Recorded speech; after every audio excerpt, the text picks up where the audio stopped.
Aduh, kenapa sih anak saya suka berbohong? Sudah saya peringatkan, tapi tetap saja. Bahkan sekarang sudah mulai berani berbohong di sekolahnya. Bagaimana ini?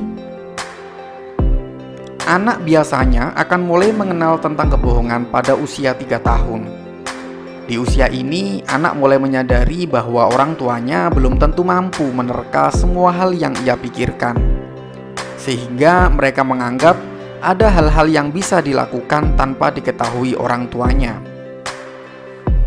Memasuki usia 4-6 tahun, anak bisa saja lebih lihai berbohong.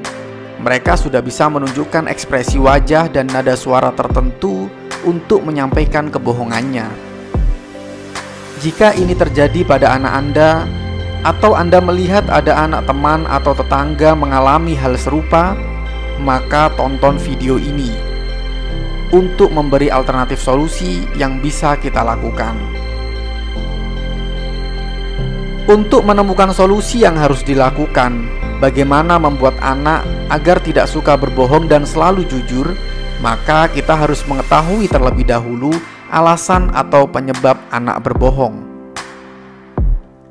Berikut beberapa penyebab yang bisa menimbulkan anak suka berbohong sekaligus cara mengatasinya. Yang pertama adalah karena mencontoh orang tua atau pengasuh utamanya. Dan hal ini umumnya orang tua tidak menyadari kalau kebiasaan berbohong tersebut diajarkan oleh mereka. Sebagai contoh, saat orang tua mengangkat telepon dan bicara pada lawan bicaranya bahwa sekarang sudah berada di jalan, padahal saat itu masih ada di rumah, dan hal tersebut tidak disadari didengar oleh anak mereka, maka anak akan mencontoh apa yang orang tua lakukan. Atau bahkan kalau ada tamu ke rumah dan orang tua sedang tidak ingin menerima tamu, kemudian orang tua meminta anak untuk menyampaikan bahwa ayah bunda tidak di rumah. Nah, ini justru sangat mengajari anak untuk berbohong dan benar-benar harus dihindari.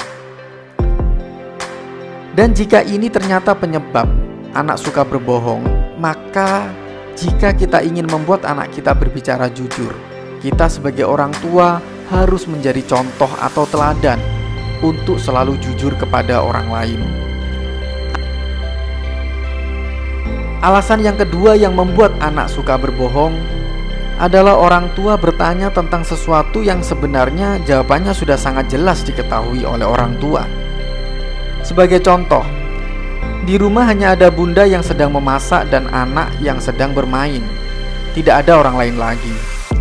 Tiba-tiba terdengar suara pot bunga di atas meja pecah. Dan bundanya langsung bertanya, "Siapa yang mecahin pot ini?" Nah, di situ kan hanya ada anak. Ya, anak kemungkinan besar akan berbohong untuk menyelamatkan dirinya daripada dimarahin oleh orang tuanya. Apalagi kalau orang tua terbiasa marah. Harusnya orang tua bertanya, "Bagaimana kok pot ini bisa pecah, Nak?" Sehingga anak akan menceritakan kejadian bagaimana pecahnya pot tersebut. Jadi, kita harus memilih kata yang tepat saat berbicara atau bertanya kepada anak untuk mencegah anak berbicara bohong. Alasan yang ketiga, orang tua yang tidak konsisten. Contoh, jika orang tua bicara dengan anak dan berjanji tidak akan marah atau menghukum anak, asalkan anak berbicara jujur. Tetapi saat anak benar-benar berkata jujur bahwa dia yang memukul adiknya, malah orang tua marah-marah. Dari sinilah anak juga belajar bahwa ternyata lebih aman berbohong daripada jujur. Kalau ini sering terjadi dan dialami anak, maka ini akan menjadi kebiasaan. Jika ini sebabnya, maka kita sebagai orang tua harus bisa bersikap konsisten. Jika sudah berkata tidak akan marah, ya jangan marah. Termasuk jika kita sudah membuat perjanjian dengan anak bahwa kalau dia berbohong, maka dia tidak boleh nonton TV hari ini. Maka itu harus dilakukan, sehingga anak akan tahu bahwa orang tuanya benar-benar konsisten dan selalu menjalankan apa yang sudah disampaikan. Alasan keempat, anak menghindari hukuman, apalagi kalau hukuman yang diberikan ke anak biasanya tidak sebanding dengan kesalahan mereka. dan terkesan sangat berat.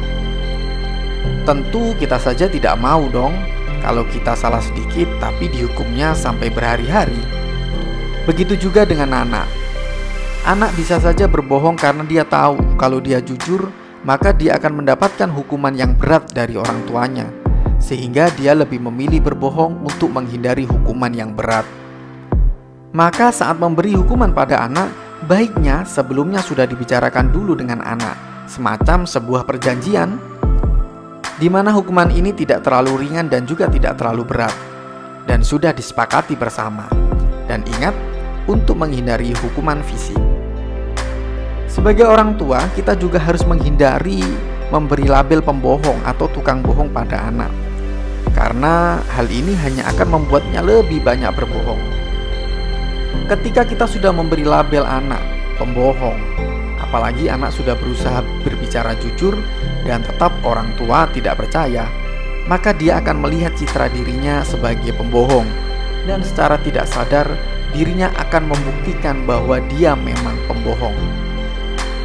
Maka kita benar-benar harus menghindari label pada anak dengan mengatakan bahwa dia pembohong.